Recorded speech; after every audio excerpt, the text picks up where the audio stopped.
when you came in, what were your goals when you came in, and have you met those Yeah. goals? Yeah, look, I goal setting, which Anna, I'm sure will tell you, goal setting has always been a challenge for me in my life. Hmm. It's something that I've never really had clear vision of goals outside of like the video game RPG video games that I played as a little boy. My Hmm. goal is to get to the end of the quest and defeat the final boss. Um, so my goals, it's the same thing as a business owner. 3.5 years ago, starting this business, I didn't really have goals other than creating a lifestyle for myself where I Hmm. wasn't bound to a company and I could be my own boss and I could Hmm. make a good living. Those goals have changed every single year. And my goals in joining with you last year, um, Michael, was frankly, I didn't ever want to be in a position where I, I didn't want to ever be in a position where I was going months without getting paid. Hmm. Um, we had just had a baby a couple months prior. You popped into my life, my inbox, Hmm. and I, I, my goal was just to never find myself in a spot where I wasn't going to be making any money. Hmm. That was my only goal. Okay, Is if this good. is the key to that, then let's do it. Hmm.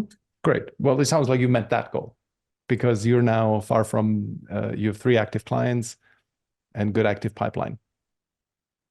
I don't know if I told you this, but this year's Q1 revenue was the highest in the business history. Wow. Amazing. How did that come about? So what was that? Did that come via referrals, via content, via outreach? What have you done? Um, Awareness, confidence. Um,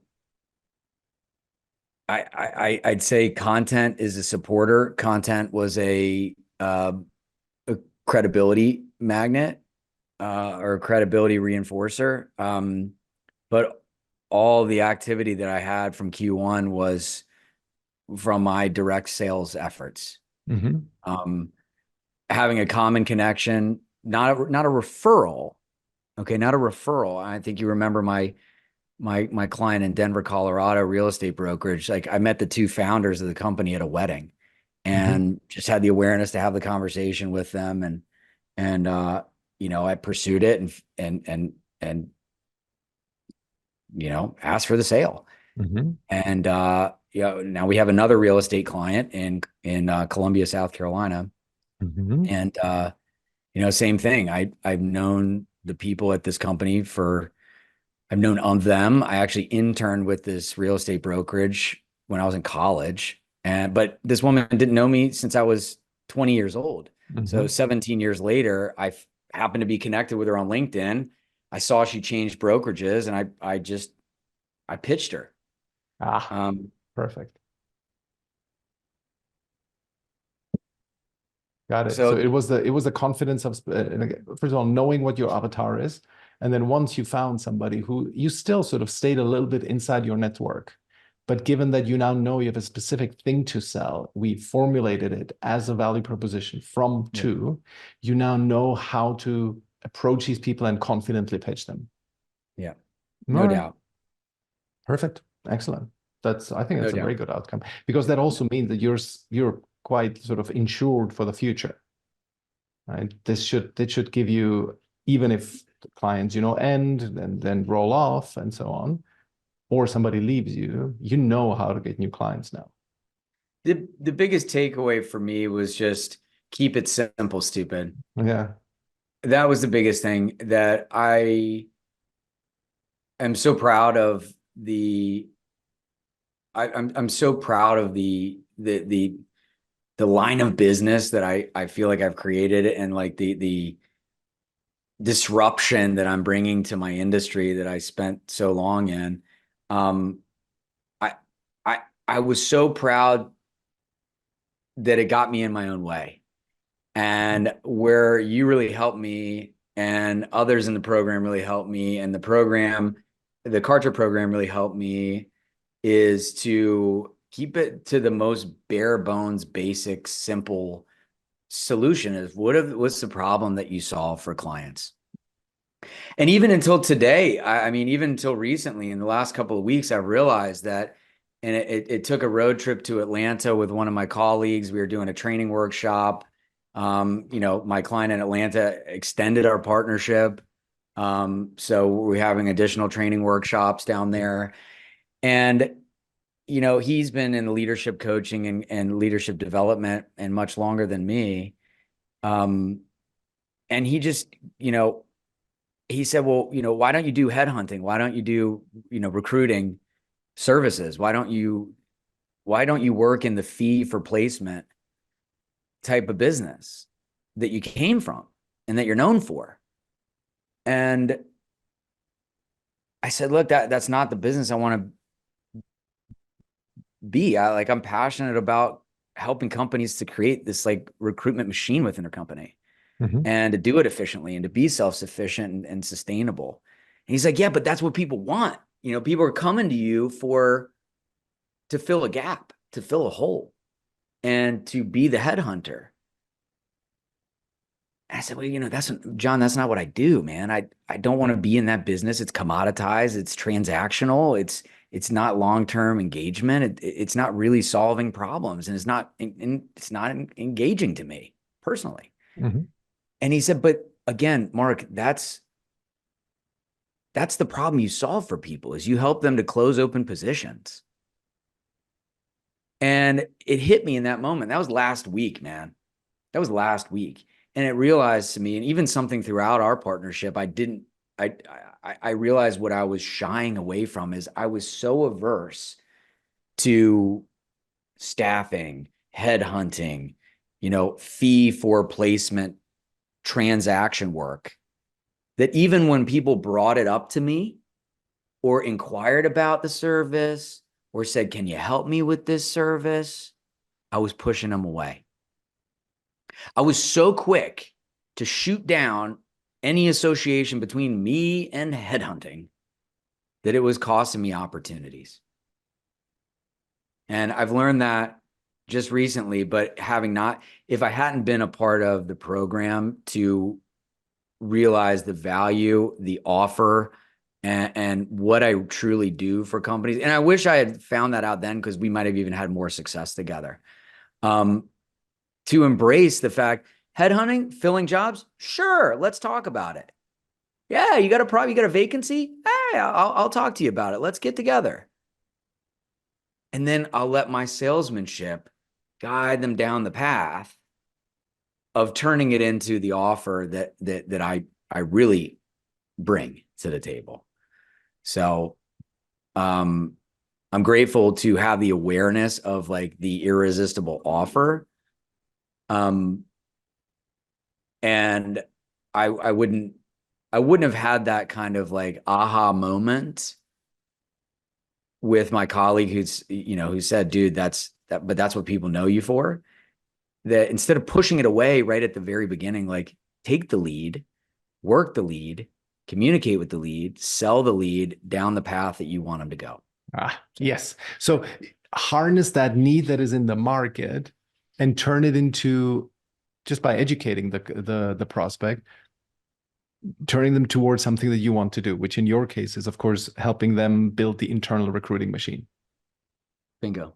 Yeah. And, awesome. and that's exactly what I did with that real estate client, my most recent acquisition 3 weeks ago. They came to me and they said, Mark, we just had our transaction coordinator.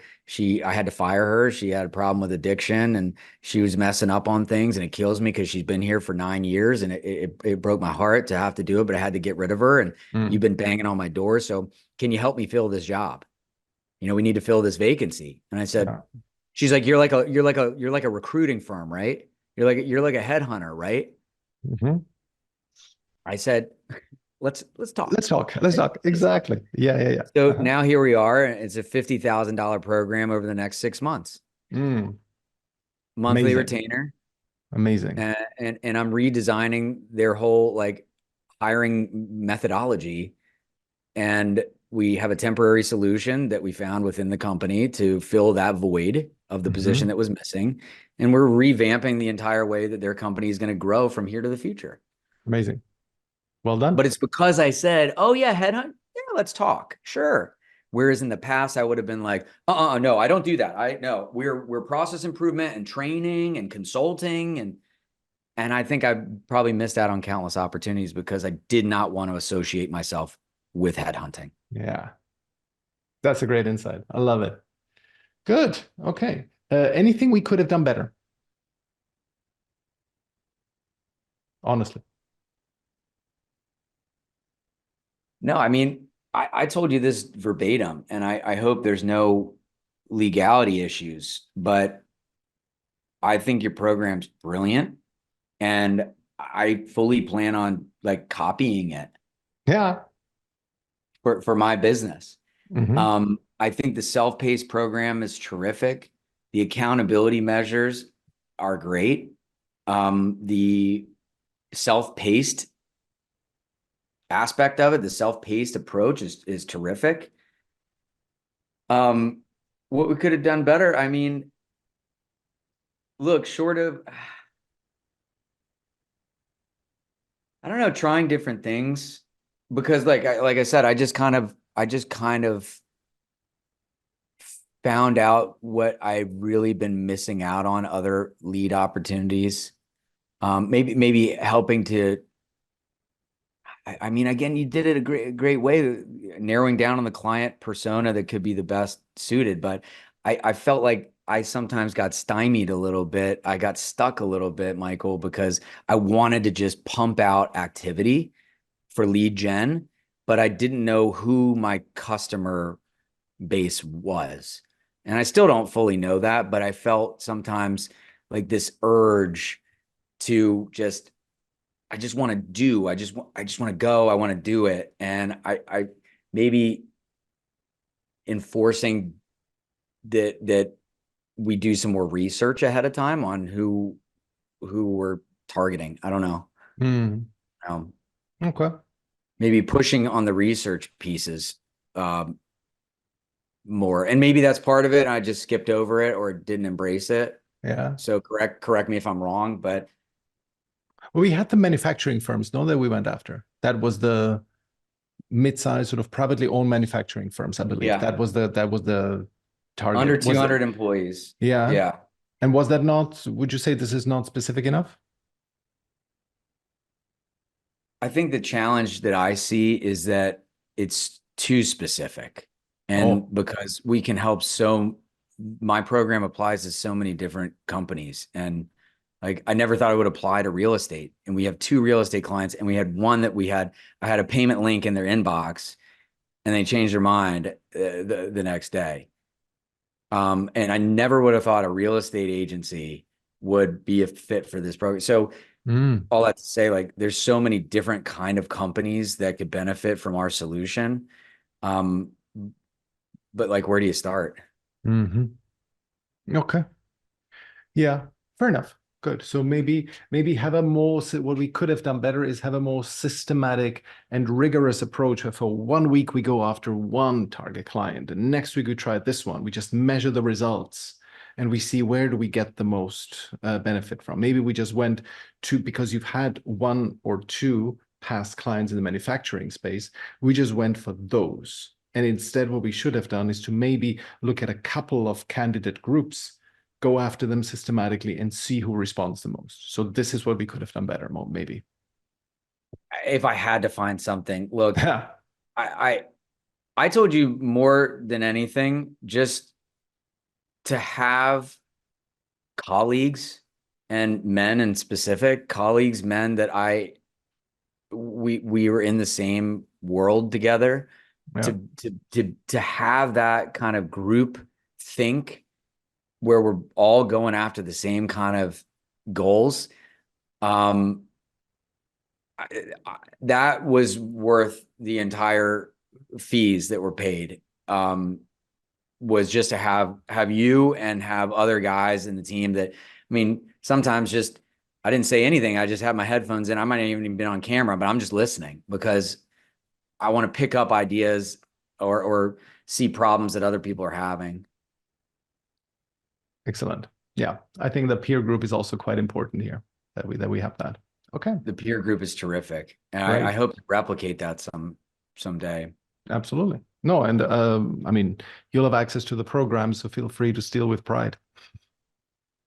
Perfectly fine. Well, that's the big opportunity for me is, like I said, is to get out of my own way to, I mean, hell, if we want to live in Europe one day, which is a goal of ours, like I can't be flying to go meet my clients and do training workshop. Like my program needs to be self-paced, Mhm. but also I only have 25 different clients that I've worked with. So every single one has been a little bit different. The real estate thing is one that I found that's quite similar, Mhm. if not a carbon copy of itself. Yeah. So that's the big goal. And I can't put that into a program like your ALA Kartra program unless it's standardized, Mhm. right? Yeah, of course. Okay, good. But I still think that there's a lot of even if you just were to start, if you were to focus purely on real estate companies and just Yeah. did that, and you just made, the goal is to get like 100 clients in the space and use those 100 clients as a gradual sort of launch pad to, let's say, 10, 15 clients from now, you will have a rudimentary version of a program like we do in place, and then you will onboard another 80 people in the real estate space. I think that's a perfectly viable goal. You could niche down in this way. You will have plenty of success stories, and gradually with the next 20 clients, you will build the program. And with the subsequent 80, you will refine it. Mm. So I totally think this is doable. Yeah. Yeah. I'm trying to think of what else that could be feedback for you or improvement opportunities for you that, I mean, maybe just tweaks along the way. Yeah, that'd be the only thing is like, instead of the irresistible offer being something that it's something we kind of embraced from the very beginning through the entirety of the relationship, but thinking a little bit differently or coming clean with a different irresistible offer, or maybe some recognition to say, hey, we're not quite seeing the results, or maybe I'm not seeing the engagement from you, Mark, or whatever it is, like maybe calling it out to, hey, do we need to switch things up? Do we need to Mm, reevaluate? mm, Maybe trying different things. And I mean, mm, especially for me, who I think maybe that's the leg up. I don't want to sound conceited or mm. naive. That I think I had a leg up over anybody else that was in the program at the same time as me, because I already have such a strong LinkedIn presence and I already have Yeah. such a strong network that maybe little changes would could be quicker than others. Whereas Hmm. some of the guys you worked with, they're getting their program, like they're trying to learn how to be an entrepreneur from day one. Yeah, of course. Interesting. Yeah. Maybe that helps Okay. Absolutely. for the It does. future. Thank you so much. What else? Asked about the feedback. What's your journey? Do you have a goal now? Because you said you're not that good in goal setting, but do you feel you have one now for the next year or two? The goal, I had to switch, and Anna encouraged me to switch.